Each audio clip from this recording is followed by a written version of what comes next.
Hello guys, this is new blog Oman প্রবাসী blog video থেকে আবারও সবাইকে জানাচ্ছি ওয়েলকাম গাইস।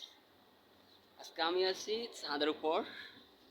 এটা হচ্ছে ছাদ, আর এখানে হচ্ছে যে পাহাড়, পুরোটাই পাহাড়। তারপর ওদিকে হচ্ছে যে টাওয়ার, পাহাড় উপর কি সুন্দর করে পাহাড় উপর টাওয়ার। তারপরে এখানে অনেক সামান পরে আছে, যেমন মানিক ভাই। মানিক যদি এসব সামানগুলো দেখতো তাহলে মানিক ভাই নিয়ে যেত। যেমন এখানে স্টিলের স্টিলের এসির কভার এটা যদি মানিক ভাই যদি দেখতো তাহলে মানিক ভাই অবশ্যই ওগুলো নিয়ে রাখতো। এটা সে নিজে সেল করতো। তো যাই হোক, মানিক ভাইয়ের কথা বললে লাভ নাই, কারণ এটি দেখার পর মানিক ভাইয়ের কথা মনে হয়েছে। যাই হোক, যারা প্রবাসে থাকে তারা সবসময় মানিক ভাইকে অনেক বেশি মিস করে, এবং মানিক ভাইয়ের কথা সবসময় প্রতিটা ভিডিওতে মানিক ভাইয়ের কথা উঠে। তাই জন্য আমি মানিক ভাইয়ের কথাটা বললাম। তো আসলে বিষয়টা তো এমন না, যারা প্রবাসে থাকে তারা যে কোনো জায়গাতে যে কোনো পরিস্থিতি টাকা ইনকাম করার জন্য ব্যস্ত থাকে, এবং যে কোনো জিনিস তারা সেল করতে ব্যস্ত থাকে।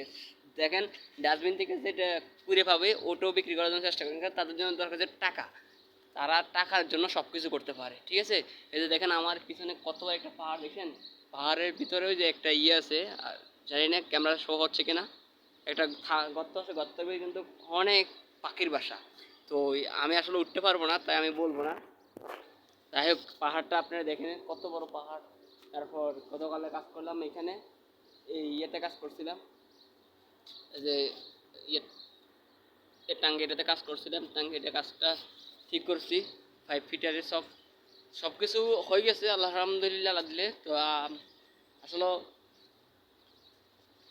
ব্লগ ভিডিওতে আমার কিছু বলা থাকে না, সবসময় আমি একটু ক্লান্ত থাকি ভিডিওর মধ্যে। আমি ভিডিও বানাতে আসলে অলরেডি পারি না, তারপরে যতটুকু পারি ততটুকু নিজের চেষ্টা দেখি সব কিছু করি। তো যাই হোক, সবাই ভালো থাকবেন, আল্লাহ হাফেজ, বাই বাই।